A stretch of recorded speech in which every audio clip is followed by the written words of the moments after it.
Hello everyone. I'm back again, Sergio Nelson, and for today's lesson, we will be discussing all about designing the curriculum, of which we already knew that teachers really have different roles to perform in the curriculum development. One one of that is the as a planner, one of that one is the designer of the curriculum, and one of that as well is the evaluator of the curriculum. So at this point of time, we will be discussing the designing the curriculum, of which teachers really need to have a strong focus to this one.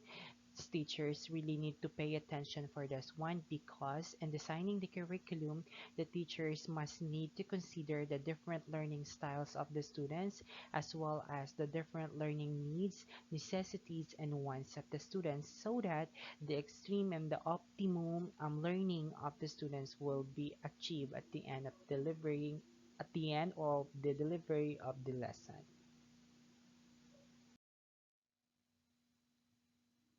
For us to be guided on what are the things that we will be discussing, so I do have here our learning objectives for this afternoon.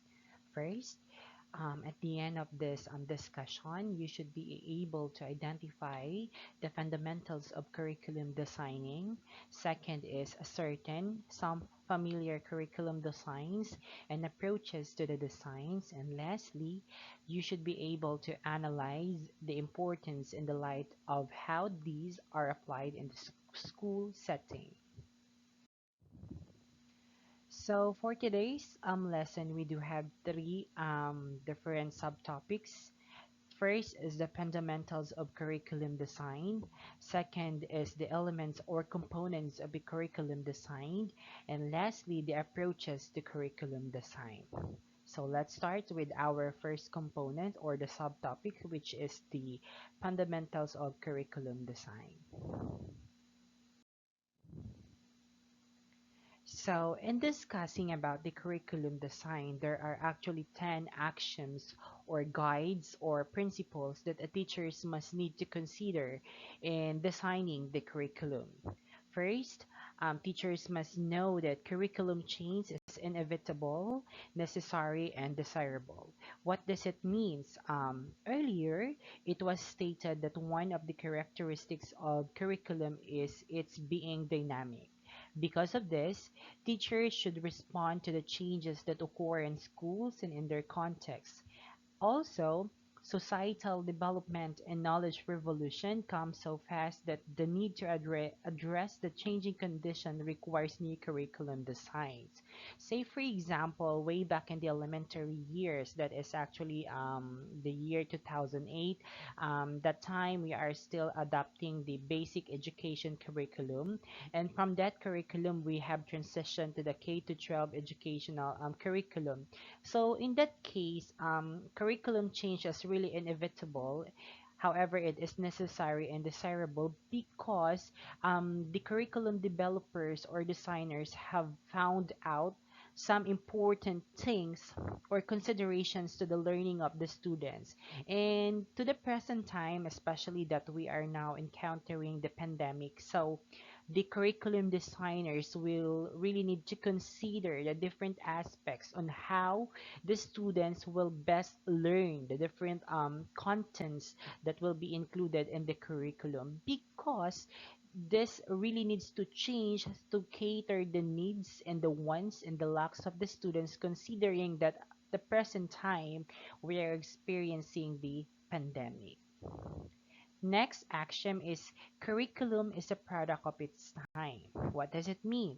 This means that a relevant curriculum should respond to changes brought about by current social forces, philosophical positions, psychological principles, new knowledge, and educational reforms. And this is also called timeliness. This is a product of time because from generation to generation, from time to time, this curriculum change is a reflection to the current situation in the current time, as well as this is also the current situation of which who are these curriculum developers are the product of this present time as well, or this is a product of this time as well. So basically, if there is a change of the curriculum developers because of the and generations that passes by, so there is as well a specific product of a curriculum during that time. So next is curriculum changes made earlier can exist concurrently with newer curriculum changes. So basically, in the Department of Education, since DepEd is highly bureaucratic, meaning all of the schools that is under the Department of Education is following the same learning competencies. They do have the same most essential learning competencies in every subjects or in every courses of which the teachers really need to follow. And however, since teachers are the one who are really teaching the students or the learners, so there could be a minimal or maybe an important change that the teacher may change. Say, for example, in the school level, there can be a mutual understanding between the principal and the teacher who is teaching the subject.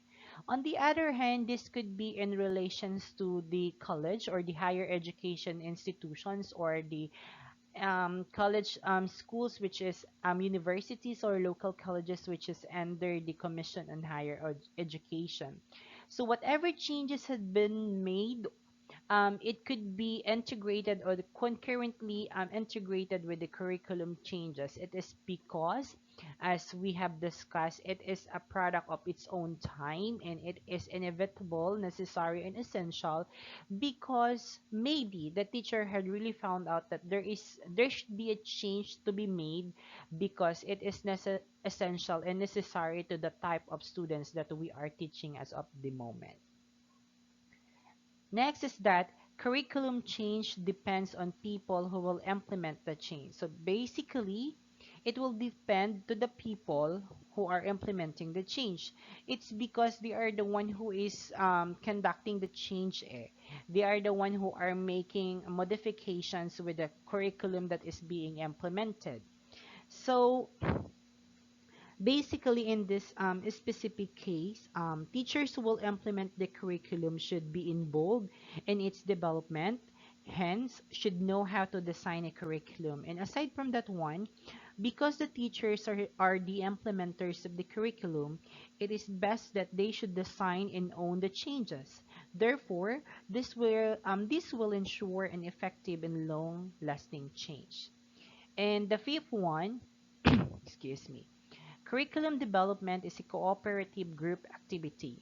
This means that group decisions and some aspects of curriculum development are very much suggested because it is better that there are a lot of brains who are working with the curriculum development compared to one brain only. And also, consultations with stakeholders, when possible, will add to a sense of ownership. Even learners should participate in some aspect of curriculum designing, and any significant change in the curriculum should involve a broad range of stakeholders to gain their understanding, support, and input.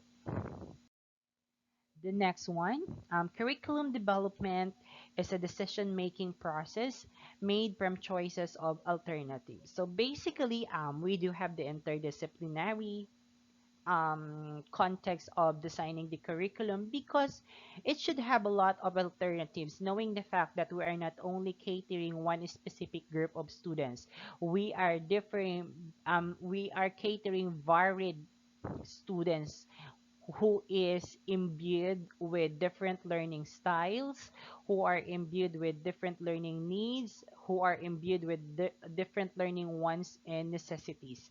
So that is the reason why, as a curriculum developer, you must have a lot of alternatives with you so that you will be ready, you will be effective and efficient in achieving the optimum learning of your students or of your learners.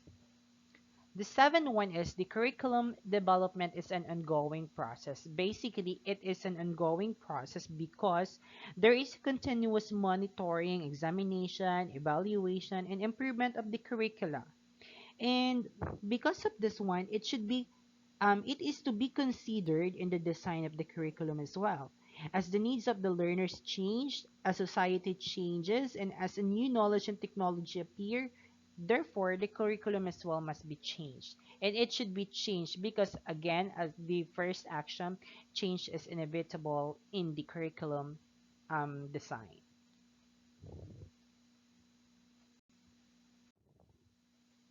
The next one is that curriculum development is more effective if it is a comprehensive process rather than a piecemeal. Comprehensive, knowing the fact that curriculum development undergone different processes. It starts with the needs analysis. What does it mean by needs analysis? Meaning we are studying what is the purpose of this curriculum, who are the target participant of this curriculum, what are the learning needs of the participant, what are the learning wants and necessities of the participant. Meaning it should be comprehensive, it should be systematic by nature, because we are developing a curriculum which is to be implemented with our students. It should not be linear, it should not be narrow, because our students are varied, and therefore it should be comprehensive as well. Next is that curriculum development is more effective when it follows a systematic process. So as what I have mentioned already with the axiom number 8. So lastly, curriculum development starts from where the curriculum. It only means that curriculum planners and designers should begin with existing curriculum, of which an existing design is a good starting point for any teacher who plans to enhance and enrich a curriculum. So now at this point of time, so let us proceed to the elements or the components of the curriculum design. So actually there are many levels or names per curriculum design. It depends on the school or the academic institution. Some would call it a syllabus. Syllabus, this is actually applicable in the higher education institutions or to the local colleges and universities. Syllabus, this is actually the learning plan of a teacher for the whole semester. And a lesson plan, so basically this is applicable to the Department of Education and for teachers who are below 2 years in service, but for those who are above 2 years, they are following the daily learning log already. And some would call it at a unit plan or a course design. So whatever is the name of the design, the common components for all of them are almost the same. However, some schools, institutions, or department may add other minor parts or trimming to the design. So this basically could be that the institution will highlight some important aspects or some important component that they really needs to stay focused. Say for example, the values integration or the gender and development integration. So that is the time now that the institution or the academic institution has the prerogative of adding or maybe removing some of the components. But the main purpose of having these elements or components is to make the curriculum design more comprehensive. That's it. And next, further, a lesson plan or teaching guide includes. So these three here, these are now the basic elements or components of a curriculum design. First is the intended learning outcomes or the ELO, or the desired learning outcomes or the DLO, or some would call it as the program intended learning outcomes. And we do have as well the course intended learning outcomes. So depending on this institution, but basically in layman's term, this refers to the objectives. This refers only to the objectives. Second one is that the subject matter. So subject matter meaning the topic. So it depends here on the school because say for example, if we will be dealing with a lesson plan, so the subject matter is very much specific, meaning modals, meaning tenses of the verb. So that is very much specific that will be implemented only for one session. And next one is the teaching and learning methods. These are now the different techniques of the teachers. It could be inductive by nature, deductive by nature, if the teacher will be following behaviorist approach, or if the teacher will be following the progressivist approach. And there are different techniques and approaches that a teacher may utilize in the delivery of the instruction actually.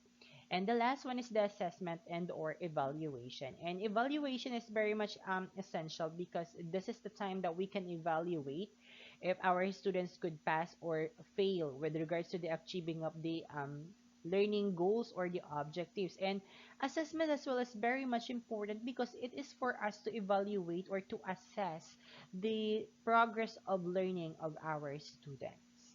All right. So now let's start with the behavioral objectives or the intended learning outcome.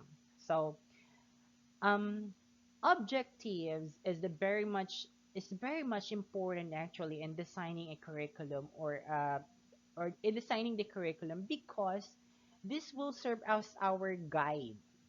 This will serve as our anchor on how we will be on what are the things that we need to achieve at the end of the delivery of the instruction or at the end of the implementation of this curriculum. So basically these are the reasons of undertaking the lesson plan. And as a curriculum designer, the beginning of the learning journey is the learning outcomes to be achieved, because say for example in a classroom context, 'di ba? Teachers would always begin the class by a motivation or the objectives before the motivation. But for as long as the teachers must really introduce first the objectives of of the lesson. Why? It is for us teachers to establish relationship with our students, and it is as well for the students to be guided on what are the things that they need to do at the end of the lesson. Say for example, at the end of the lesson, the student should be able to define what is modal. The students will be able to perform songs that contains a modal. So the students will have already the end in mind. Oh my gosh! So these are the things that we will be need to we need to do for the whole session. So quite interesting, quite boring, or oh my god, the students will be looking forward about that since you have already established the learning objectives. Next one is that it must have the three domains of learning. So basically and ideally, our learning objective should have these domains: the cognitive, which talks about the mind; the affective, which talks about the feeling; and psychomotor, about the movements, the different movements that includes body movements. Next one, it should be smart, of course. Ideally, in a classroom context, one topic should be delivered within 45 to 1 hour only. So basically, it should be 45 minutes because the 15 minutes is a leeway for our students um, to prepare themselves with the next lessons or with the next subject. So that is the reason why, and preparing our learning objectives, it should be smart, meaning it should be specific. Specific meaning we are to discuss only. Say for example, if we will be discussing modals, there are different types of modals actually, but how to make it specific. So this time I will be discussing the can and could only, the may and might, or the shall and should, so that I could have a very specific lesson, and I must know that within 45 minutes I will be able to explain these modals to my students already. And it should be measurable, meaning all of your activities, your learning tasks should be attainable by the students. It should be attainable within the specific time given, and it should be attainable as well. And it should have a result. It should be result oriented, meaning at the end of the discussion, you are expecting a tangible output or result from your students. Say for example, they will be able to perform a song that has a model, or they could write a poem that contains modal. So that is the result. And time bounded or time bound, meaning as what I have mentioned, it should the delivery of the lesson ideally should be within 45 to 1 hour only, meaning within that 45 hours you were able to give your assessment already, because basically some schools they do have different flow of the lessons. They do have they do have the learning objectives, the presentation of the subject matter, then afterwards is the um, learning the class proper, or that That's the time that it will follows the four A's, di ba? The activity, the analysis, the application, and then the activity, analysis, application. I forgot another A, abstraction. So that's it. So abstraction. And next one, for the cognitive, actually, we can follow the Bloom's taxonomy or the revised Bloom's taxonomy for us to be guided on what are the behavioral terms to be used. That is according to Anderson and Cratwell 2003. And for the affective domain, still, we can follow the framework of Cratwell. And for the psychomotor domain, we can follow the framework of Simpson. This is for us teachers and even students for us to be guided on what are the exact and accurate and appropriate behavioral terms that we may use and utilize in presenting our learning objectives. All right. The next one is the content or subject matter. So this is very much simple actually. In this specific content, we are just to present what is the content. What will be the topic about this discussion? Okay, so it must be relevant to the outcomes of the curriculum that is purposive and clear. So purposive and clear meaning it should be specific. It should be that the students will be able to evaluate what would be the lesson all about, something like that.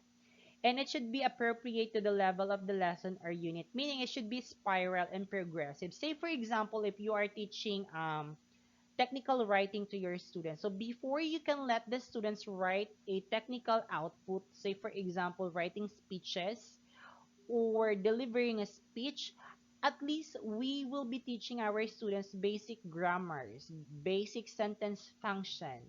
In that case, our students will be prepared on how to write effectively sentences that will be effective in delivering a speech. So it should be appropriate to the level of the lesson or to the unit. Meaning we are having the spiral or the ascending of difficulty with regards to the delivery of our lesson. And it should be up to date and should reflect current knowledge and concepts. So that is the reason why there is a need for us to evaluate the learning capacity and the intellectual capacity of our students so that we as teachers we can reflect and evaluate if the lessons that we will be giving, if the activities that we will be giving is appropriate and suited with our students. All right. And it must follow the principles of basic. So again, let's start from the very basic. All right. So now, references. So this is very much simple. We just need to integrate the different sources that we have used. It could be from a book, it could be from a module, it could be from a publications online, or it could be from the different website online. For as long as we will just be giving due credit to the rightful owner of the contents that we have integrated and utilized in our curriculum. Say for example, this one, designing the curriculum, I have taken this one from Bilbao et al. So it should have the year. The next is the title, The Teaching Profession, second edition. Next is the Lorimal Publishing or the publishing house, the address. And to be specific, you can include as well the number of pages to where you get the topic, to what pages of the book. Okay, so that is for the references.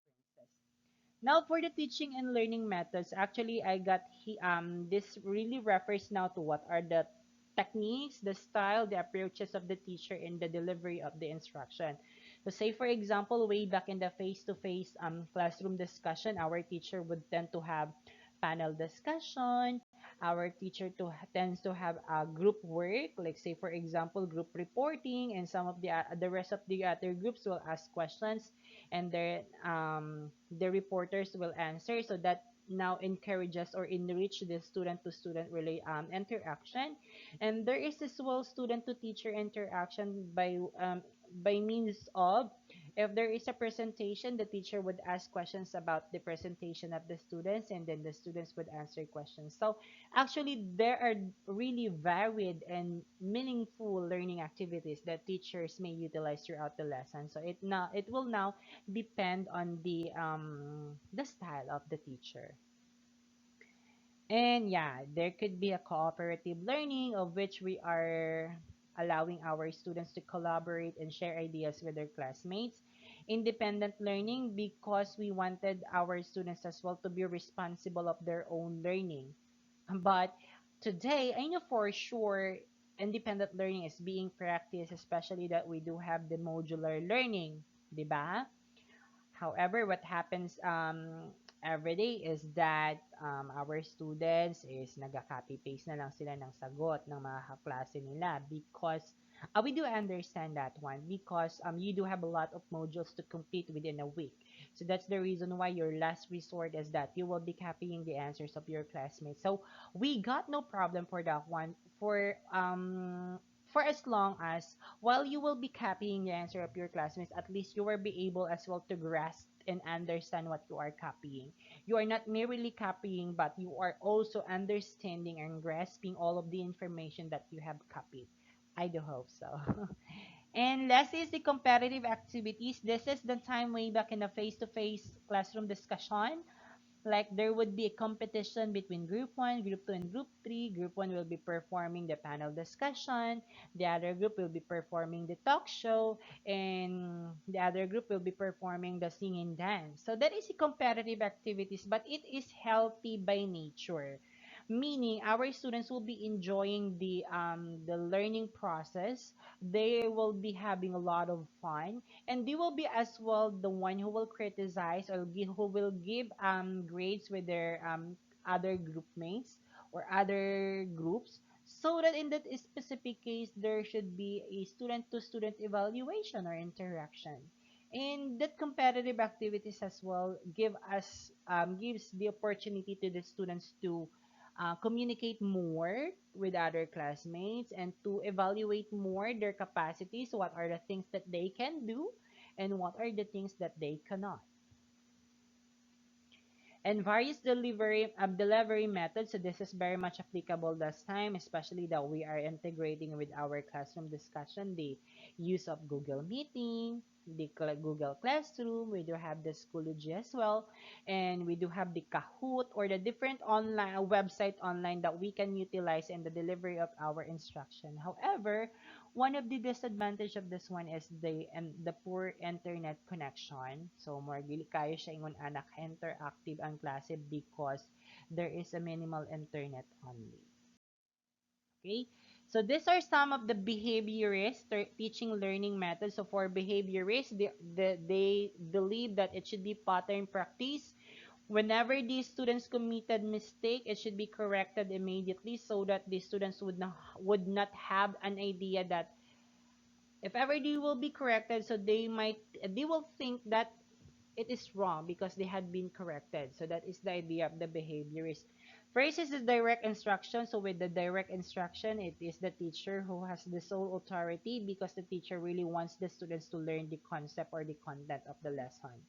And the other one, excuse me. Next is the guided instruction, meaning in delivering the instruction, the students is being guided by the teacher on how to do this one. Say for example, there will be first a review, anticipatory set. Afterwards is the presentation of the learning objectives, is then the giving of input, the modeling, check for understanding, guided practice, independent practice, and then that's all.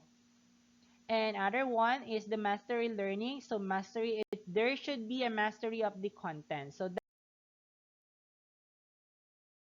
is the very reason of the behaviorist.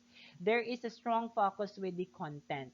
Unlike with the progressivist, so the students is very much given the freedom with the guidance with the still the facilitation of this the teacher. Systematic instruction. Next is the all right, so that's all. So now let's proceed with the last component, which is the assessment and evaluation. Assessment and evaluation is very much important, but before we will proceed, what's the difference of this one?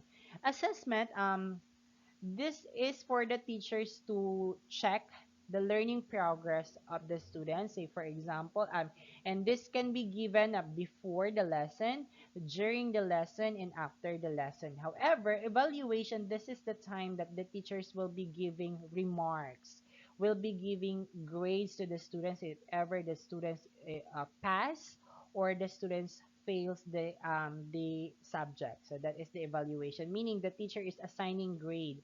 So assessment, we can have this one before the class. Say for example, Socratic dialogue.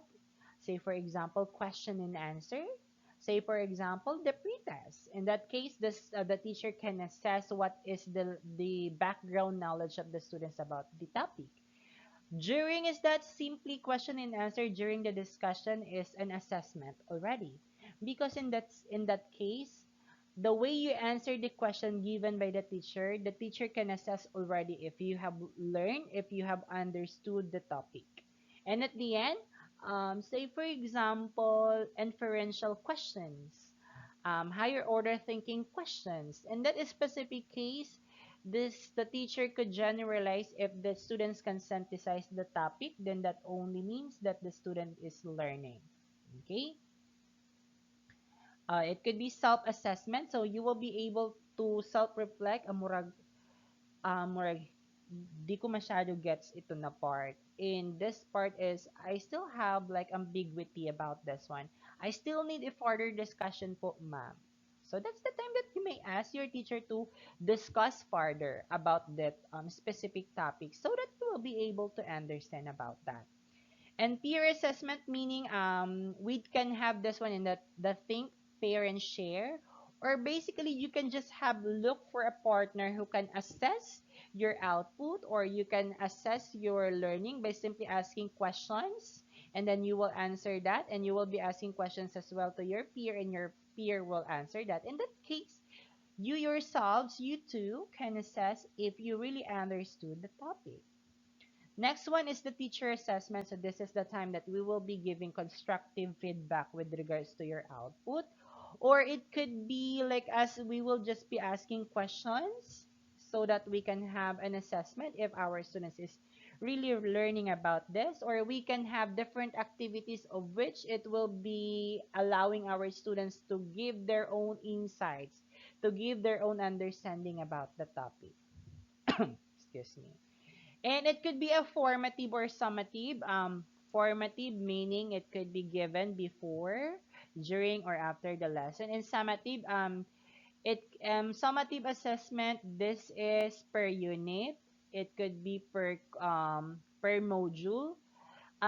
Basically, summative is the main purpose of this one is to summarize all the learning contents within a specified course unit or course learning competencies. Okay?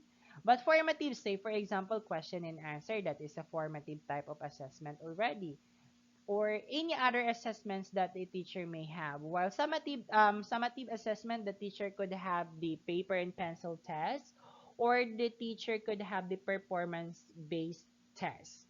For as long as the main purpose of the PBT is that it summarizes all the lessons with regards to a specific module. Okay.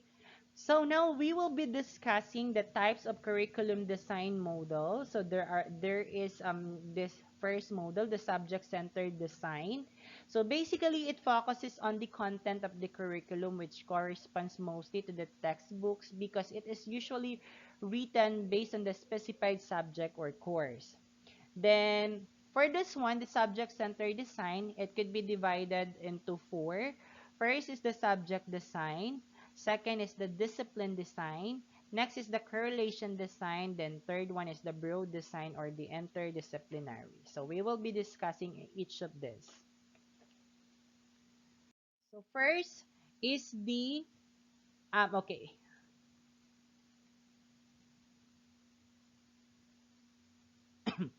Second is the learner-centered design. So for the learner-centered design, it could be the child-centered design, meaning the design is focusing merely on the learning needs, the learning wants of the child, or with the learner, or with the student. So here Learners interact with teachers in their environment. Thus, there is a collaborative effort on both sides to plan lessons, select content, and do activities together. Say, for example, in a classroom context, if the teacher will ask you, what activities do you like? Do you prefer the panel discussion? Do you prefer the talk show? Or do you prefer merely lecture and discussion? So meaning, there is a consensus way of planning what should be the content to be used or to be discussed during that day, and what should be the learning task that should be given to the students, meaning it is the teacher and the students who is agreeing to that specific plan. Okay. And next, for the experience center design, for the experience, meaning the teacher is basing or is using the experience of the students in designing the new set of learning tasks, of which here experiences of the learners become the starting point of the curriculum. Thus, the school environment is left open and free.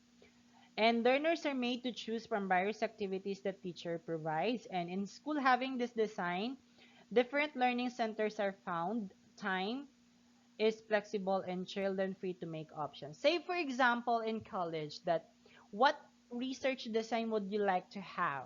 A qualitative design or a quantitative design? Or would you like to have a discourse analysis, a semantic equation model? Or would you like to have a factor analysis or the path analysis?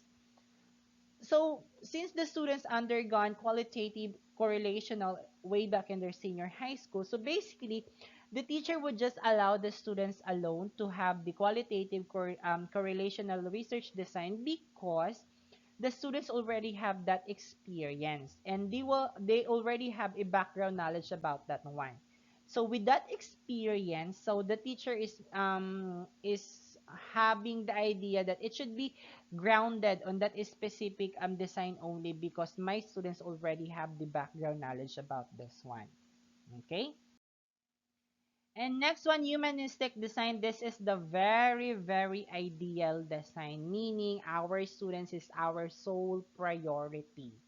What the students wants, what are the learning needs of our students, what are the learning styles of our students, then it should be prioritized by the teacher. So it believes that the development of self is the ultimate objectives of learning. Okay. And it stresses the whole person in the integration of thinking, feeling, and doing. So this refers now the integration of the three learning domains. We do have here the cognitive, we do have here the affective, and we do have the psychomotor. And then it considers the three domain of learning being interconnected and must be addressed in the curriculum. So that is the reason why, knowing the fact that our students is varied, so that is the reason why, as teachers, we will be designing as well different learning tasks, different assessment tasks, so that we can cater the different learning styles and different learning needs and wants of our students. So that is the idea for the humanistic design. Okay.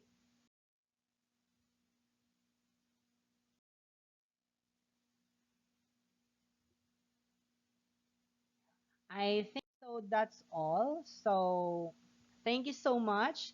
If you have a question about this discussion, so you may just comment down below so that I can read it, and I will just give immediately my answer with regards to your question. Okay? So if ever you do have a clarification, so you may just comment that as well in the comment section. All right? So thank you so much, everyone. I do hope so that you were able to learn about the designing the curriculum, which is one of the role of the teachers. Thank you so much for listening.